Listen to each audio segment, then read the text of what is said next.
Hello everyone. आज हम applied physics के टॉपिक पढ़ेंगे थर्मामीटर, या हिंदी में हम कहें तापमापी। तो कौन कौन से हम तापमापी हम यूज़ करते हैं उनके बारे में हम पढ़ेंगे। तो हमारे सिलेबस में 3 ही तरीके के थर्मामीटर हैं, हम उनके बारे में ही पढ़ेंगे। मरकरी थर्मामीटर, प्लेटिनम थर्मामीटर और तापमापी। सबसे पहले इनको पढ़ने के लिए हमें ये पता होना चाहिए कि थर्मामीटर क्या होता है, तापमापी क्या होता है। थर्मामीटर या मेडिकल थर्मामीटर मनुष्यों और जानवरों के शरीर का तापमान लेने के लिए या तापमान पता करने के लिए जो उपकरण होता है उसे हम कहते हैं थर्मामीटर। और जैसे अभी मैंने बताया कि हमारे सिलेबस में 3 थर्मामीटर है, मरकरी थर्मामीटर, प्लेटिनम थर्मामीटर, तापमापी में मरकरी थर्मामीटर, प्लेटिनम थर्मामीटर और पायरोमीटर। तो हम एक एक करके इनके बारे में पढ़ेंगे। सबसे पहले हम पढ़ते हैं मरकरी थर्मामीटर। मरकरी थर्मामीटर वही जो हम डेली यूज़ में जो भी हम थर्मामीटर यूज़ करते हैं, जो हम नॉर्मल टेम्परेचर पता करने के लिए अपना करते हैं। लैब में जब हम एक्सपेरिमेंट करते हैं तो उसमें जो हम थर्मामीटर यूज़ करते हैं वो है मरकरी थर्मामीटर। मरकरी थर्मामीटर क्यों कहा गया है इसे? क्योंकि इसमें टेम्परेचर को मेज़र करने के लिए, टेम्परेचर को नापने के लिए मरकरी का पारे का यूज़ किया जाता है। और हम सभी लोगों ने देखा ये कैसा होता है कि एक ये कांच की इसमें एक नली होती है और उसके अंदर क्या होता है, उसके ऊपर स्केल बना हुआ होता है हमारा 0, 1, 2, 3 ऐसे टेम्परेचर का, डिग्री सेंटीग्रेड में, फ़ारेनहाइट में, जो भी हमने स्केल लिया है उसमें। और उसके अंदर रेड कलर का थोड़ा सा मरकरी डला होता है। और उसमें क्या होता है, वर्किंग कैसे होती है उसकी, कि जब हम किसी भी चीज़ का टेम्परेचर नापना चाहते हैं तो जब हम उस जगह पर उस थर्मामीटर को रखते हैं तो मरकरी क्या होता है, फैलता है और सिकुड़ता है। मरकरी थर्मामीटर में एक कांच की ट्यूब होती है जिसमें पारा भरा होता है, मरकरी भरा होता है, और कांच की ट्यूब के ऊपर स्केल, तापमान लिखे होते हैं। तापमान में बदलाव के कारण मरकरी फैलता और सिकुड़ता है। मतलब अगर टेम्परेचर चेंज हो रहा है तो जो उसके अंदर थर्मामीटर के अंदर मरकरी है वो भी क्या हो रहा होगा, या तो फैल रहा होगा या सिकुड़ रहा होगा। अब फैलता कब है और सिकुड़ता कब है? जब टेम्परेचर बढ़ने लगता है, तापमान बढ़ने पर मरकरी फैलता है और तापमान घटने पर मरकरी सिकुड़ता है। जब हम किसी का तापमान नापते हैं और उसका तापमान जिस एटमॉस्फेयर में थर्मामीटर रखा है उससे ज़्यादा होता है तो मरकरी जो होता है वो क्या होता है, फैलने लगता है, और फैल के वो किसी एक जगह पे जाके रुक जाएगा, उससे आगे वो नहीं फैलेगा। तो जहाँ तक वो मरकरी जाता है वहाँ पे हम ये देखेंगे स्केल में क्या लिखा हुआ है। सपोज मरकरी 0 डिग्री सेंटीग्रेड से और फैलने लगा, जो पारे जो नली है उसमें ऊपर चढ़ने लगा और चढ़ के वो एक जगह पे रुका। उस जगह पे हमने देखा कि मरकरी में स्केल जो कितना लिखा हुआ है, जो ट्यूब है उस पर कितना स्केल लिखा हुआ है, वहाँ हमने देखा 23 डिग्री सेंटीग्रेड लिखा हुआ है। तो क्या हुआ, टेम्परेचर कितना हो जाएगा, 23 डिग्री सेंटीग्रेड। या फिर जैसे हम ये समझ लें कि रूम टेम्परेचर अगर हम नॉर्मली देखें तो हमारा जो मरकरी थर्मामीटर देखें तो उसमें टेम्परेचर आ रहा होगा नॉर्मल डेज में, जब मौसम ठीक ठाक होता है 23, 24, 27। लेकिन अब हमने क्या किया, किसी बर्तन में गर्म पानी लिया हल्का गुनगुना और उसके अंदर उस थर्मामीटर को डुबो दिया। तो क्या हम देखेंगे कि जो पारा है उसके अंदर वो तेजी से ऊपर चढ़ने लगता है। तेजी से ऊपर क्यों चढ़ रहा है, क्योंकि टेम्परेचर बढ़ रहा है। और हमने क्या बोला था, टेम्परेचर बढ़ेगा तो जो मरकरी है, जो पारा है, वो क्या फैलेगा, तो वो तेजी से ऊपर चढ़ने लगता है। और एक लिमिट ऐसी आएगी कि वो उसके बाद टेम्परेचर जो है उसके बाद ऊपर नहीं चढ़ेगा, मरकरी ऊपर उस टेम्परेचर पे नहीं जाएगा।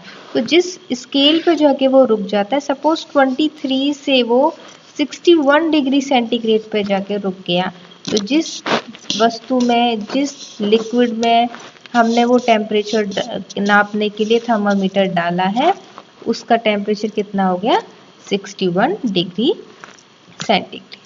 मरकरी थर्मामीटर हम डेली में यूज़ करते हैं तो हमें बहुत ज़्यादा इसके बारे में पढ़ने की ज़रूरत नहीं है। नेक्स्ट हम पढ़ते हैं प्लेटिनम प्रतिरोध तापमापी, प्लेटिनम रेजिस्टेंस थर्मामीटर। यह एक ऐसी युक्ति है जिसमें या जिसकी सहायता से ताप का मापन प्लेटिनम तार के प्रतिरोध के द्वारा किया जाता है।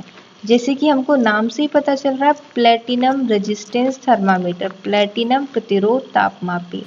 इसमें क्या होता है कि इस थर्मामीटर में प्लेटिनम के तार का प्रतिरोध ज्ञात किया जाता है, जिसकी हेल्प से हम क्या करते हैं, बाद में टेम्परेचर पता करते हैं। इस युक्ति में लगा प्लेटिनम का तार या प्लेटिनम का टुकड़ा एक ताप सेंसर की तरह व्यवहार करता है। इस प्रकार की युक्ति की संवेदनशीलता, रेंज आदि का निर्धारण इसके निर्माण के समय तय कर दिया जाता है कि युक्ति की संवेदनशीलता कितनी होगी। यह तापमापी बहुत अधिक उपयोग में लाया जाता है और इसके द्वारा 200 डिग्री सेंटीग्रेड से लेकर 1000 डिग्री सेंटीग्रेड तक का टेम्परेचर मेजर किया जाता है। अब इतना हमने पढ़ा। जैसे हमें नाम से पता चल रहा है कि प्लेटिनम प्रतिरोध तापमापी में टेम्परेचर मेज़र करने के लिए किसका यूज़ किया जाता है, प्लेटिनम के तार का। और वो प्लेटिनम का तार कैसे बिहेव करता है, सेंसर की तरह। और इसकी रेंज मतलब ये 200 डिग्री सेंटीग्रेड से लेके 1000 डिग्री सेंटीग्रेड तक टेम्परेचर को मेज़र कर लेता है। अब हम इसकी वर्किंग देखते हैं कि ये कैसे काम करता है। प्रकृति में विभिन्न प्रकार की वस्तुएं जैसे प्लेटिनम, कॉपर, सिल्वर, एल्यूमिनियम इत्यादि होती है, जिनका विद्युत प्रतिरोध के साथ रेखीय रूप में परिवर्तन होता है, या फिर विद्युत प्रतिरोध ताप के साथ रेखीय रूप में परिवर्तित होता है। कौन सी हम धातुओं की बात कर रहे हैं, जिनका विद्युत प्रतिरोध ताप के साथ रेखीय रूप में परिवर्तित होता है, लीनियर चेंज होता है। इन धातुओं के इस गुण के कारण यह सेंसर की तरह प्रयुक्त की जाती हैं। लीनियर मतलब क्या हुआ कि जैसे जैसे हम रेजिस्टेंस बढ़ाएंगे टेम्परेचर बढ़ेगा, या फिर टेम्परेचर बढ़ाएंगे तो रेजिस्टेंस बढ़ेगा। तो हम यहाँ पे क्या करते हैं, प्लेटिनम प्रतिरोध तापमापी में कि करंट जब फ्लो करते हैं तो उसके रेजिस्टेंस और ताप के बीच में रिलेशन निकाल के और हम यहाँ पे टेम्परेचर को पता करते हैं। इन धातुओं के इस गुण के कारण ये सेंसर की तरह प्रयुक्त किए जाते हैं, जिसकी सहायता से ताप के मापन में सहायता मिलती है या ताप का मापन किया जा सकता है। धातुओं का प्रतिरोध ज्ञात करने के लिए, जैसे हमने यहाँ पे पढ़ा कि धातु के प्रतिरोध और ताप के बीच में रिलेशन हमें पता है कि लीनियर होता है, और उसकी हेल्प से हम रेजिस्टेंस की वजह से, प्रतिरोध की वजह से ताप को हम निकाल लेते हैं। तो अब ये देखते हैं कि रेजिस्टेंस के लिए हमें पता करने के लिए क्या करना होगा। धातुओं का प्रतिरोध ज्ञात करने के लिए इनमें धारा प्रवाहित की जाती है और फिर वोल्ट मीटर की सहायता से विभव का मान ज्ञात कर लिया जाता है। हम सबको पता है ओम के नियम के हिसाब से V = IR होता है। अगर हमें V पता है, पोटेंशियल पता है और करंट पता है, तो हम रेजिस्टेंस कैलकुलेट कर सकते हैं। तो यहाँ पे हम यही करेंगे कि जो सर्किट बना है इसमें उसका प्रतिरोध ज्ञात करने के लिए उस सर्किट में कुछ करंट फ्लो कर देंगे। करंट फ्लो करने के बाद में वोल्ट मीटर की हेल्प से उसका पोटेंशियल ज्ञात कर लेंगे और फिर हम इसकी रेजिस्टेंस, प्रतिरोध ज्ञात कर लेंगे। ये ज़्यादा प्रयोग में क्यों आता है, और प्लेटिनम की धातु का प्रतिरोध ताप गुणांक का मान, गलनांक का मान बहुत अधिक होता है। प्रतिरोध ताप गुणांक का मान भी ज़्यादा होता है प्लेटिनम के लिए, और इसका गलनांक भी बहुत ज़्यादा होता है, मतलब बहुत ज़्यादा हीट करने पे भी ये मेल्ट नहीं होता। इसीलिए हम क्या करते हैं, प्लेटिनम का यूज़ करते हैं। और यहाँ पे जब हमने वर्किंग में पढ़ा कि हम करंट फ्लो करते हैं, पोटेंशियल निकाल लेते हैं, उससे रेजिस्टेंस निकाल लेते हैं। अब रेजिस्टेंस निकालने के बाद हम टेम्परेचर कैसे निकालेंगे? RT minus R0 divided by R100 minus R0 multiply by 100। यहाँ पे RT क्या है? किसी भी गिवन टेम्परेचर पे रेजिस्टेंस। R0 क्या है? 0 डिग्री सेंटीग्रेड पे रेजिस्टेंस। और R100 क्या है? 100 डिग्री सेंटीग्रेड पे रेजिस्टेंस। तो हम प्लेटिनम प्रतिरोध तापमापी की हेल्प से क्या करते हैं? T टेम्परेचर पे रेजिस्टेंस निकाल लिया, 0 डिग्री पे निकाल लिया और 100 पे निकाल लिया। और इस फॉर्मूले की हेल्प से हम क्या करेंगे? टेम्परेचर को मेजर कर लेंगे कि टेम्परेचर कितना। अब नेक्स्ट हम पढ़ेंगे पायरोमीटर उत्तापमापी। जब किसी वस्तु का तापमान बहुत अधिक होता है, बहुत अधिक का मतलब कि जिसको हम नॉर्मली मेजर नहीं कर पा रहे हैं, तो इसका ताप का मापन सामान्य तापमापी से ज्ञात नहीं किया जा सकता। जैसे अगर हम किसी भट्टी का तापमान ज्ञात करना चाहें तो ये हम नॉर्मल थर्मामीटर से नहीं कर सकते, ये हम सबको पता है। तो उसका टेम्परेचर मेजर करने के लिए हम क्या करेंगे? किसी उच्च ताप के मापन के लिए प्रयुक्त होने वाली तापमापी को उत्तापमापी कहते हैं। उच्च ताप और तापमापी दोनों को मिला के क्या कह दिया है? उत्तापमापी कहते हैं। यह एक ग्रीक शब्द है जो दो शब्दों से मिलकर बना है। पायरो मतलब आग या फिर बहुत ज़्यादा टेम्परेचर, और मीटर मतलब माप। तो पायरोमीटर किससे मिलके बना है? कि आग और जो उसका माप है। तो बहुत ज़्यादा जब टेम्परेचर होता है उसको नापने के लिए जिसका यूज़ किया जाता है उसको क्या कहते हैं हम? पायरोमीटर। अब इसका प्रिंसिपल क्या है? जब हम जलती हुई आग के पास जाते हैं तो आग से कुछ दूर पे ही हमें गर्मी का एहसास होने लगता है, क्योंकि आग चारों दिशाओं में ऊष्मा विकिरण उत्सर्जित करती है। ये हमने सब पढ़ा है हीट वाले चैप्टर में।